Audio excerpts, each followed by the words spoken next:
Yeah, I live 40 miles from the airport. The speed limit is 20 miles per hour.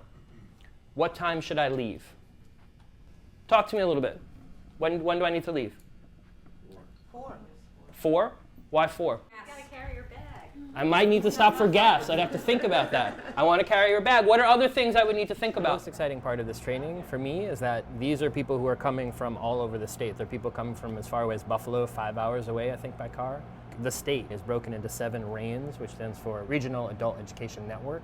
And so each reign is represented here. These are teachers that have been identified by their reign directors or self-selected as people who want to answer this call. You know, we have a big challenge that we're facing, and they want to be proactive in both meeting the challenge but also helping their peers and their students meet this challenge. Why summarize? We talked about that a little bit. Have any other ideas? When you summarize something, you've organized your thinking, and then, I mean, it does transfer to writing, but it just means that all this stuff that you've just read, right. You put it in a nice package that you can go back to. Yes. I don't think you can learn from text if you try to remember everything.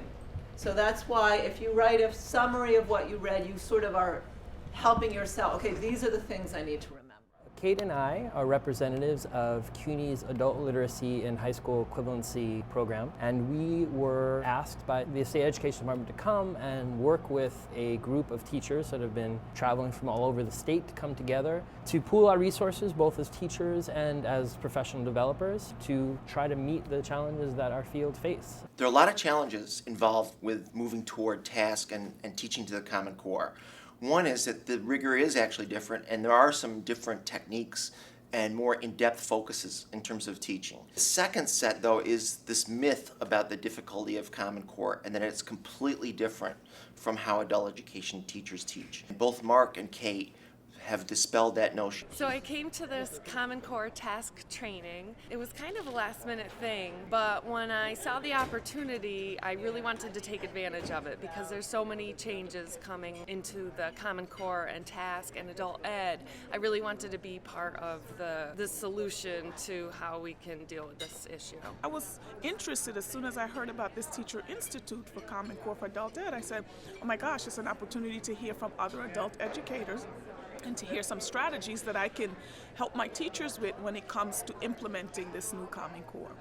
This institute really took top-level teachers from adult ed across the state and helped them understand that this is just a bump up and addition of some new strategies for teaching, that it could be done. The second impact was really to lay the foundation for a system that reaches 5,500 teachers and help them get the skills to make our students succeed. I think the breakout sessions were great because they not only focused on the Common Core shifts, but they did it in a way where we were all participating in activities that we could also be utilizing in our own classrooms. So it was a great teaching learning experience. There are some things that Kate and Mark both did that I can see immediately working in our classrooms. There are some excellent graphic organizers that they gave us about using with paraphrasing and quoting to work with historical documents. There are some wonderful open-ended math questions. So in Mark's, I would say the one thing that struck me the most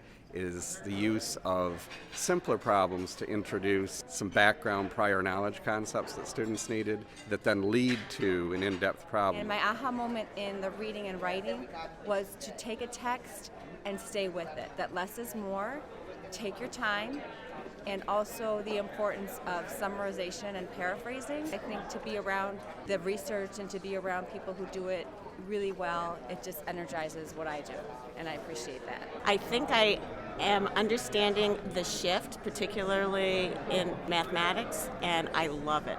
What I love about it is that instead of just learning to do math, the new way of looking at math is that you're using math to solve problems, and those problems can involve reading, they can involve writing. They're all real life centered. They're complex. Sometimes they have multiple answers, sometimes they have multiple solutions, but that's real life. I have become, over this week, a math person, and I'm really looking forward to learning a lot more about how to present the math side of the material. One thing I know I'll be taking back for sure is a much more structured approach for reading for our students. They tend to come in with much higher reading levels than math levels, and so much of my instruction is focused on math. But one of the really great things about this conference was that both Kate and Mark talked about ways that we can start to balance our math and writing instruction and even incorporate science and social studies and other disciplines to make it more of kind of a holistic classroom experience. We clearly have been jettisoned forward by the changes in the rollout of the Common Core and the Regents exam expectations. Our adult learners don't have the luxury of being able to find out where they are in the educational spectrum based on the standards and expectations that exist for them. We are singularly focused right now on making sure that not only are there events like this, but there are resources and assets available to you in the name of assuring all students have the opportunity to gain college and career-ready skills. This is a very trying time. Our students have a big unknown void ahead of them. One important thing I want you to take away from this is that this can't be the only thing.